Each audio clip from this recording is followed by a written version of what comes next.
आप लोगों ने विगत प्रसंग में सुना कि रावण सीता जी को अशोक वाटिका में ले गया।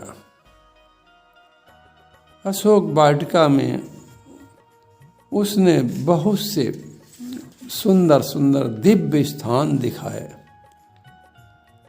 लेकिन सीता जी उन स्थानों को देखकर प्रसन्न नहीं हुई, न उसमें रहने की इच्छा प्रकट कर रही हैं। बहुत समझाता रहा रावण, बड़े लुभाने शब्द कहे, लेकिन सीता जी बिल्कुल प्रसन्न नहीं हुई। तब उसने कुछ कठोर वचन भी कहे। तुलसीदास जी उस स्थिति का वर्णन करते हुए कहते हैं कि हारि पराखल बहुविधि, भय अरु प्रीत दिखाई।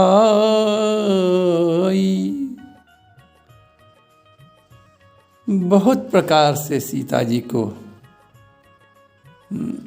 पहले तो भय दिखाया, फिर प्रीत की शब्द बोलता रहा, लेकिन सीता जी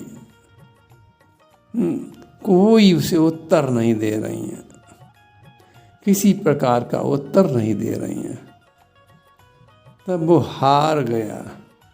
वाल्मीकि जी तो अपने ग्रंथ में लिखते हैं कि पहले उसने महलों में रखना चाहा, दिव्य रमणीय महल दिखाए, महल दिखाकर, महलों की सुंदरता दिखाकर सीता माता को लुभाना चाहता था, पर माता सीता बिल्कुल प्रसन्न नहीं हुई। तब उसने कठोर वचन कहे, लेकिन तुलसीदास जी केवल इतना ही लिखते हैं कि हारि पराखल। ये रावण खल खल खल लिख रहे हैं कि रावण हार गया। ये सारे उपाय करते करते सीता जी को प्रसन्न करने के लिए, लेकिन माता सीता बिल्कुल प्रसन्न नहीं हुई।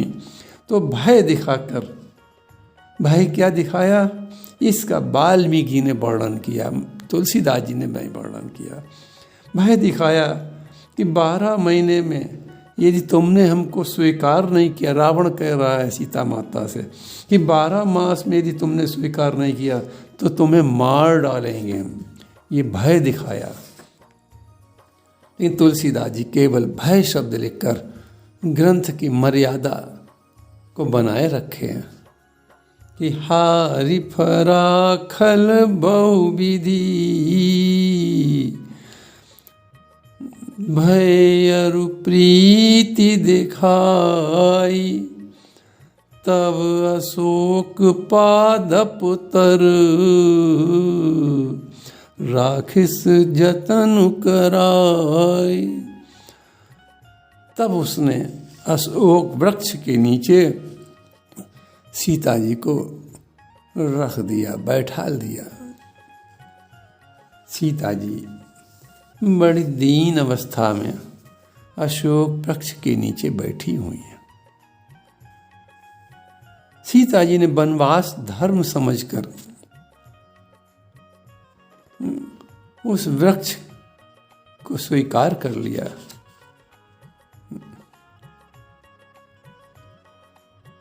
और स्थिति क्या है, कैसी दयनीय स्थिति क्या सीता जी की, उस दयनीय स्थिति का वर्णन करते हुए तुलसीदास जी कहते हैं कि जेहि विधि कपट कुरंग संग, धाई चले श्री राम। सो छवि सीता राखी उरु, रटती रहती हरि नाम। जय विधि कपट को रंग। सीता जी उस छवि को हृदय में खींच रही हैं।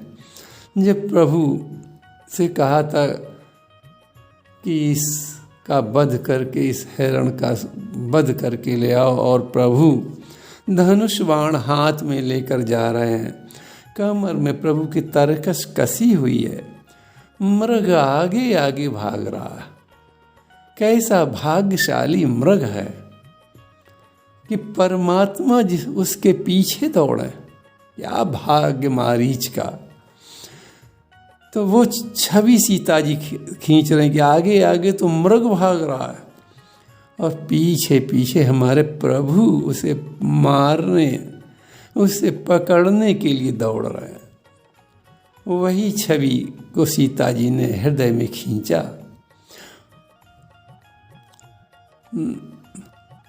मम पाछे,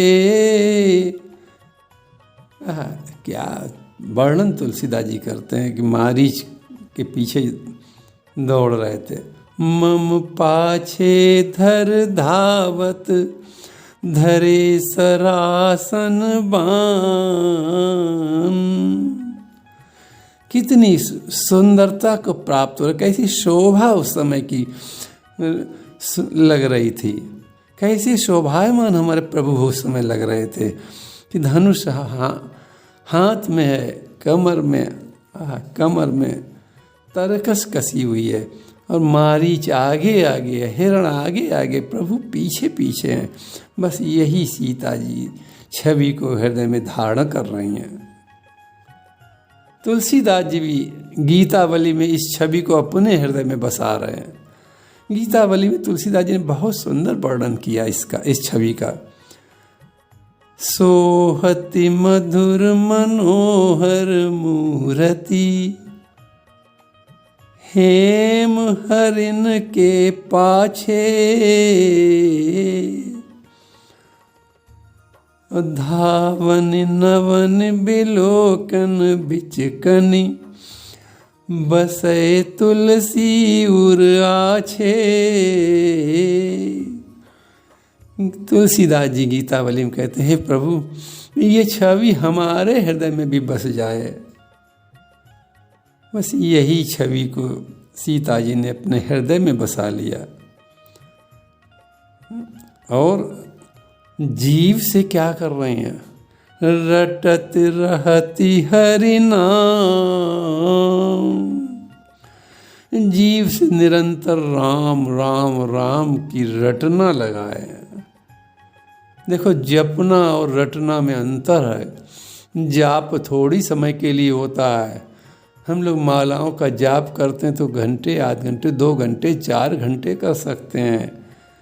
जाप में मन भी इधर उधर भाग जाता है, इंद्रियां भी इधर उधर विचलित होती हैं। लेकिन रटन में तो जिब्या बराबर बराबर, एक पल भी कहीं विश्राम नहीं मिलता है जीव को, और सारी इंद्रियां उसी स्वरूप में लगी होती हैं। तो सीता जी जाप नहीं, रट रही नाम को। रटत रहती हरि नाम। हनुमान जी ने जब लंका से लौट कर आए, प्रभु को माता सीता के विरह का वर्णन सुनाया, तो हनुमान जी यही तो कहते हैं प्रभु से कि प्रभु नाम पहारु दिवस निसी, ध्यान तुम्हार कपाट। लोचन निज पद जंत्रित, प्राण जाहि के बाट। प्रभु आपके नाम के बल से माता सीता जी रही हैं। और देखो, नाम जपने से बहुत बड़ा फायदा क्या, लाभ क्या, कि नाम के जपने से नामी की मूर्ति हृदय में आती है। एक सिद्धांत है इसका। बिना नाम जपे प्रभु की मूर्ति, इस प्रभु के स्वरूप का दर्शन होना असंभव है बिल्कुल। तो सीता जी क्या करती हैं कि नाम रट रही हैं। नाम रटने से रूप और नाम के बल पर माता सीता लंका में जीवित रह रही हैं। तो इस प्रकार अब तुलसीदास जी माता सीता की विरह का वर्णन करने के बाद अब कथा को लंका से पंचवटी ले आते हैं और तुलसीदास जी कहते हैं कि रघुपति अनुजहि आवत देखी। राम जी ने लक्ष्मण जी को आते हुए देखा तो बड़ी चिंता हो गई कि अरे ये लक्ष्मण, हमने तो कहा था कि सीता की रखवाली करना, सीता को अकेला छोड़कर आ गया और हमारी आज्ञा की अवहेलना कर दी और मेरा मन बहुत व्याकुल हो रहा है। लक्ष्मण से कह रहे, लक्ष्मण निश्चर निकर फिरई बन माही, मम मन सीता आश्रम नहीं। हे लक्ष्मण, इस वन में निशाचरों के झुंड फिरते रहते हैं, हमारे मन में ऐसा लग रहा है कि सीता आश्रम में नहीं है, क्योंकि हमारा मन बड़ा दीन हो रहा है। बाईं आंख फड़क कर रही है, बाएं अंग फड़क रहे हैं, जो अपशकुन का प्रतीक है। तो इसलिए हे लक्ष्मण, अब हमें लगता है कि सीता आश्रम में नहीं है। जब लक्ष्मण जी ने सुना तो लक्ष्मण जी का चरित्र आप देखें कि गही पद कमल अनुज कर जोरी, गही पद कमल अनुज कर जोरी, और कहु नाथ कछु मोहि न खोरी। लक्ष्मण जी ने राम जी के चरण पकड़कर हाथ जोड़कर कहा, प्रभु इसमें माता सीता का दोष है, मेरा दोष नहीं है। अब देखें तुलसीदास जी का ग्रंथ की मर्यादा देखें। जैसे सीता जी ने लक्ष्मण के जब मर्म वचन कहे थे, जब ऐसे वचन सीता जी ने कहे जो लक्ष्मण को बहुत अप्रिय लगे, कष्टदायक लगे, लेकिन तुलसीदास जी ने उन शब्दों को न लिखकर इस ग्रंथ में केवल एक शब्द लिख दिया कि मरम वचन सीता जी बोला। उसी प्रकार यहाँ भी मर्यादा दिखा रहे हैं कि लक्ष्मण जी ने उन अप्रिय, वो कष्टदायक माता सीता के द्वारा कहे वचनों का वर्णन नहीं किया, बल्कि लक्ष्मण जी केवल अपने को निरपराध बता रहे हैं कि कहु नाथ कछु मोरी न खोरी। कैसा भोला भाला, बड़े भाई का सम्मान रखने वाला, कैसा सुशील उत्तर है लक्ष्मण जी का कि मोहि न खोरी। मोहि न खोरी वाक्य में ये सब कुछ आ गया।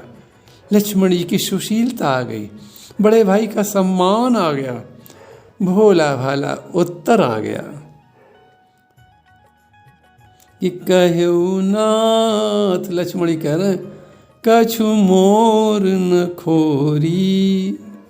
आगे दोनों भाई आते हैं आश्रम के पास। आश्रम देखी, तुलसीदास जी उस स्थिति का वर्णन करते हुए कहते हैं कि आश्रम देखी जानकी हीना। आश्रम में जानकी जी को जब नहीं देखा तो बड़े व्याकुल होने लगे। कैसे व्याकुल होने लगे? तुलसीदास जी उस समय का वर्णन करते हैं कि भये विकल जस प्राकृत दीना।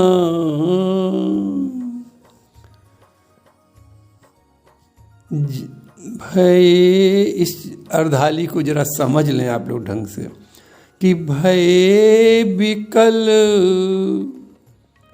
जस, जस कैसे विकल हुए? जस प्राकृत दीना।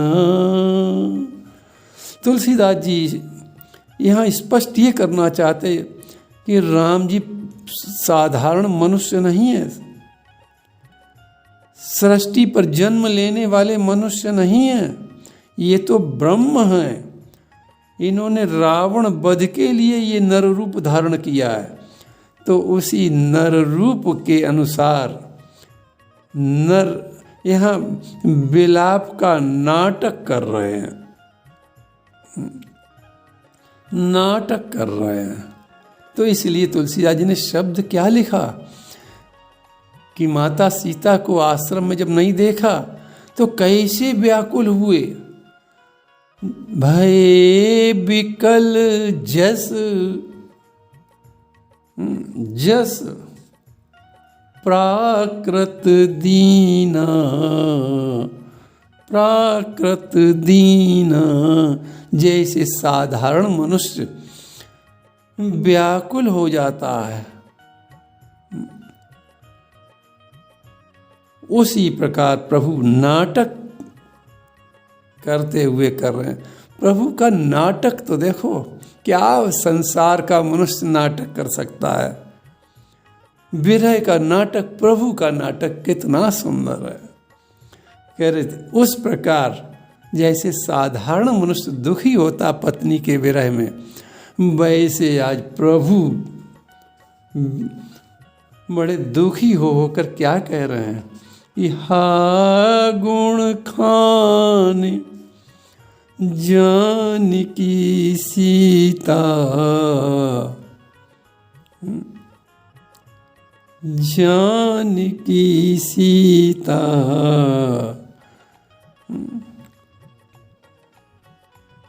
हे सीता,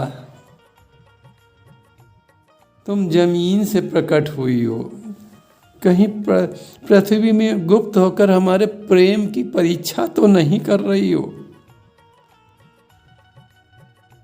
हाँ गुण खान जानकी, वनवास से लौटने पर जनक जी, जानकी शब्द प्रभु कह रहे हैं। जानकी शब्द का भाव ये है कि जब हम वनवास से लौटेंगे, जनक जी हमको मिलेंगे तो मुझसे पूछेंगे तुम्हारी कुशलता के विषय में, तो मैं क्या कहूँगा। इसलिए प्रभु कहते हैं हा, तथा जानकी कह रहे हैं वे अपनी पुत्री को जब नहीं देखेंगे तो मूर्छित हो जाएंगे। यहाँ जानकी शब्द से जनक महाराज को बता रहे हैं और सीता से अपनी बात कह रहे हैं कि हा गुण खान जानकी सीता, रूप शील व्रत नेम पुनीता। अब सीता शब्द से प्रभु अपने विरह का वर्णन कर रहे हैं कि तुम तो मेरे हृदय को शीतल रखती थी। रूपशील व्रत नेम पुनीता। तुम्हारा रूप अनुपम है, ऐसा तो नहीं अनुपम रूप पर मोहित होकर कहीं कोई राक्षस तो तुम्हें नहीं ले गया। तुम्हारा शील, सतित्व, पतिव्रत नियम वहाँ कैसे बनेगा। यदि ले गया है तो वहाँ तुम कैसे सतीत्व की रक्षा करोगी, कैसे शील की अपनी रक्षा करोगी, कैसे पतिव्रत नियम की रक्षा करोगी। पतिव्रत नियम के विषय में राम जी क्या सोच रहे हैं, क्या कह रहे हैं कि जब मैं बाहर से आता था मुझे देखकर मेरा स्वागत करती थी। देखो राम जी अपने चरित्र से समाज की स्त्रियों को संदेश देना चाहते हैं कि जब पति बाहर, पतिव्रत धर्म में ये है कि जब पति बाहर से आए तो पत्नी का कर्तव्य है कि पति को देखकर उसका सम्मान करे, प्रसन्न मुद्रा में हो उसको देखे, प्रसन्न मुद्रा में अपने पति से बात करे। ये पतिव्रत धर्म का नियम है। तो उसी पतिव्रत धर्म के विषय में राम जी कहते हैं कि जब मैं बाहर से सीता आता था तो तुम मेरा बड़ी प्रसन्न मुद्रा में स्वागत करती थी।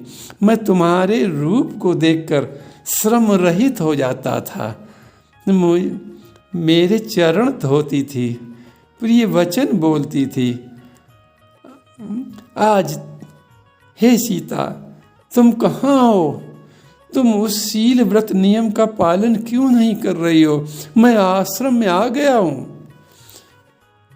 ये राम जी की पत्नी प्रेम प्रकट हो रहा है, राम जी का पत्नी प्रेम प्रकट हो रहा है, क्योंकि राम जी नर लीला कर रहे हैं। लक्ष्मण जी ने जब इस प्रकार प्रभु को दुखी देखा तो बड़े दुखी हुए, बहुत समझाने लगे कि हे भैया कहीं वन में माता गई होगी। अब ये आप अगर आप ही इस दुख को नहीं सहेंगे तो बताओ आप के द्वारा ये रचित सृष्टि में प्राकृत मनुष्य कैसे सहेगा। विपत्ति तो हर एक पर आती है, लेकिन विपत्ति आती तो चली आती है। प्रभु अब आगे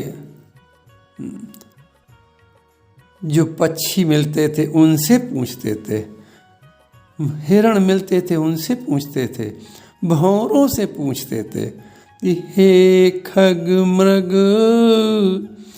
हे मधुकर श्रेणी, तुम देखी सीता मृग नयनी। प्रभु सोचते हैं कि पक्षी चारों तरफ घूमते फिरते हैं, हिरण चारों तरफ घूमते हैं, और फिर इनको अवश्य मालूम होगा कि सीता कहीं किसी वन में है तो नहीं, ये समाचार हमको देंगे। इसलिए उनसे पूछते हैं कि हे तोतों से पूछते हैं, कबूतरों से पूछते हैं, हिरणों से पूछते हैं, भंवरों से पूछ रहे हैं। हे खग मृग, हे मधुकर श्रेणी, तुमने हिरणों से कहते हैं, हे हिरण तुम बताओ तुम्हारे समान आंख वाली सीता को कहीं क्या तुमने देखा है? लेकिन आज सब चुप हैं, आज कोई बोल नहीं रहा है। तो प्रभु आगे दुख का वर्णन करते हुए क्या कहते हैं कि सुनु जानकी, सुनु जानकी तोहि बिनु आजू, हर्षे सकल पाई जनु राजू।